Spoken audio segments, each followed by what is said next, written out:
What's going on, everybody? Welcome back to the channel. It's been a while since I made a video once again, and this time I started making some rock sliders, and I was going to do a video. Well, I was planning on making a video on how I make my rock sliders, and I started and I forgot to record. Not that I forgot to press record, but I just forgot to bring the camera out, period. So kind of got started already. I was like working, and I just, for some reason, I thought, I was like, oh, something about a video, and then I was like, oh my god, I'm not making a video of this. Like, that was kind of like the whole purpose of continuing this, was so I can make videos. Sometimes I feel like you forget that you're a YouTuber, or like that you have to record certain things. But I didn't finish. I still have a little bit of work I had to do, so right now I'm just gonna show you what I've done, and kind of catch you guys up and tell you what we're gonna move forward and doing. And yeah, this is for a Jeep Wrangler, the 2-door Jeep Wrangler, and they're very short. If you guys know, the bodies are super short, so there's not a lot of material needed. And I mean, compared to my Tacoma, it's like they're half the size. So yeah, let me just show you what I've got so far. So this is where we're at right now. I've already cut these pieces here, so we can focus. Cut them up and bent them to the right size so that they match here. This time I decided to go with the square tubing. So on my Tacoma I went with round all the way around. Everything was round. This time I'm gonna go with square for like the more like the frame portion of it, and maybe that'll make it easier, a little bit easier to align things, because when it's round on round, you have to do a lot of I'm gonna have to insert the word because I cannot remember. Anyways, so that's pretty much done. Next, I'm gonna cut a bunch of these guys, whatever they're called, whatever you want to call them, the little pieces that go in between there. I'll probably put 3 or 4. It's not a lot of room for them. And then I'll probably weld them onto the square piece first, and then slot them there, and then yeah, it'll fit nicely. And yeah, what else do I got going? Here I'm just in the process of cutting these out, so I already measured each one of those little things, about 3 inches apart. And then I also have some 3/16, I think this is 3/16 plate. That's gonna be the bracket that mounts to the actual frame of the vehicle. Okay, so this is my tube bender. This is literally called the Affordable Bender, and if you go to affordablebender.com, you can get one of these. They're about $300 a pop. They come, it only comes with one die. The die being this big chunk here. That's the piece that actually is curved, and is what's going to cause your tube to bend. They come in different sizes, of course, and I got the 1.5 inch. Oh, by the way, this is I'm working with 1.5 inch round and square tubing at 0.12, or what is it also known as 11 gauge? Yeah. So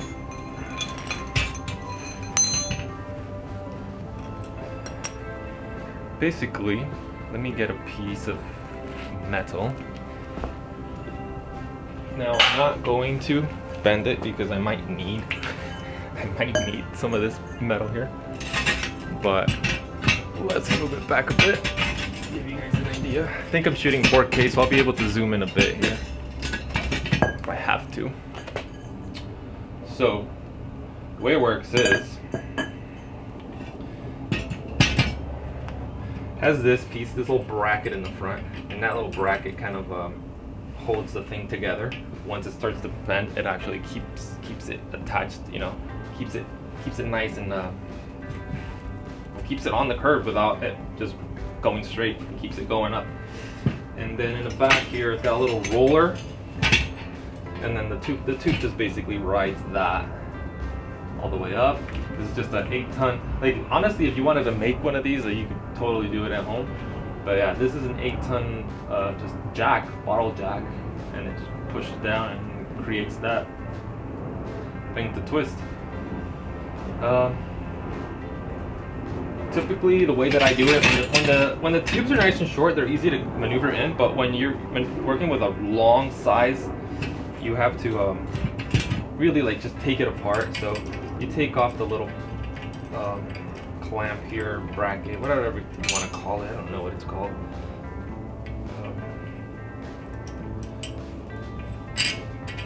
So I take it off usually. Take it off, and then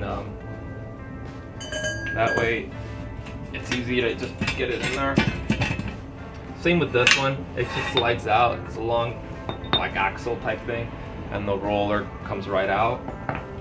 So you can just put your, imagine this is super long, so you just navigate it in,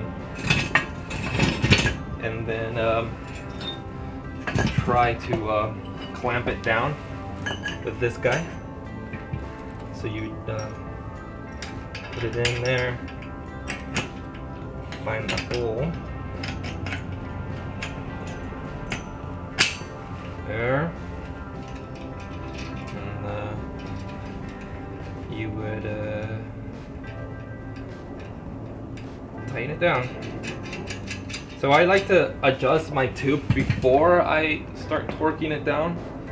So the way that I started doing these is I basically sit it like all the way at the edge, basically right there, like as far like flush with the whole thing as I can.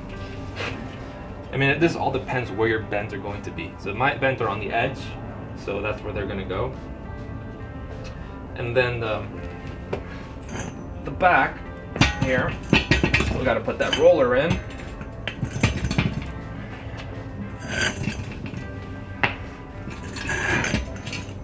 Yeah, this thing is heavy, by the way.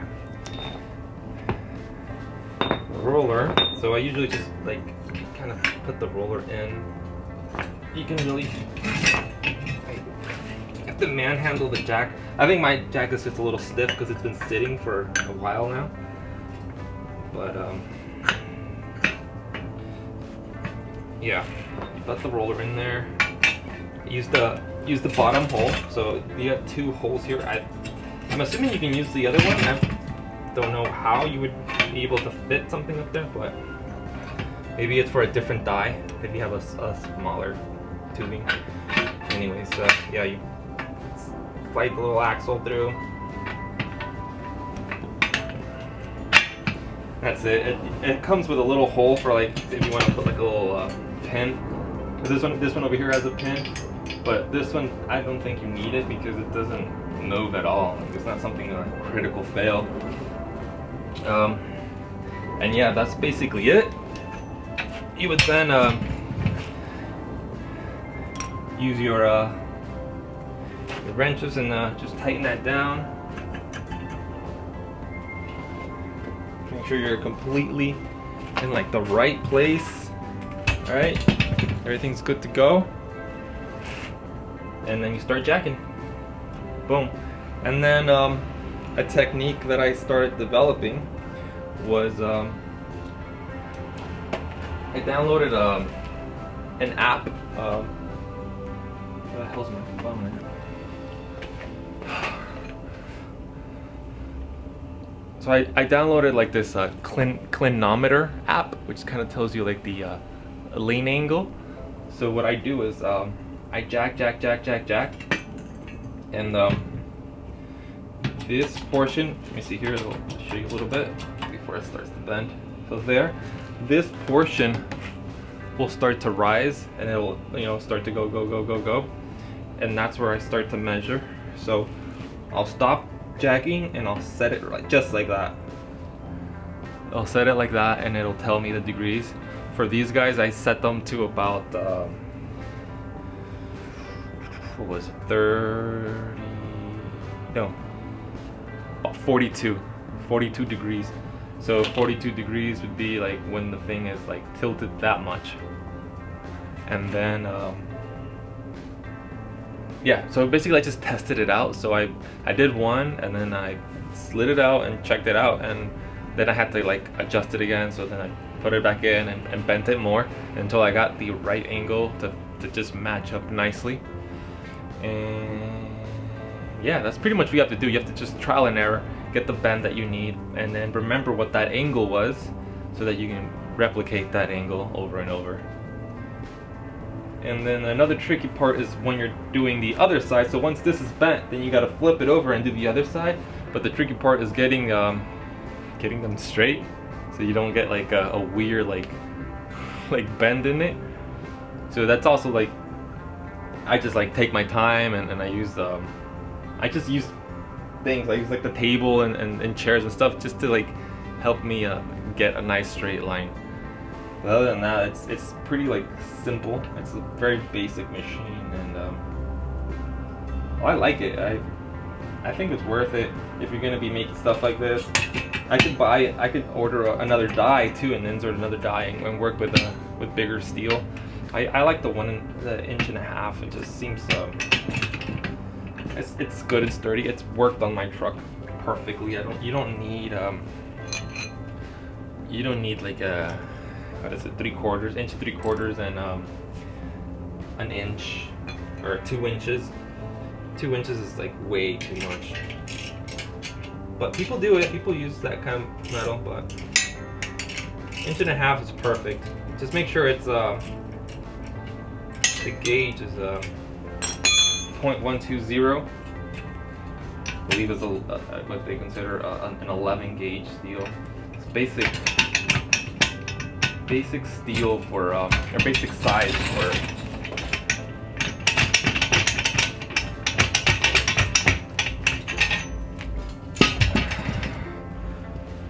for frames. People who make roll cages and stuff like that, they use that steel, that size. Yeah, that's pretty much it.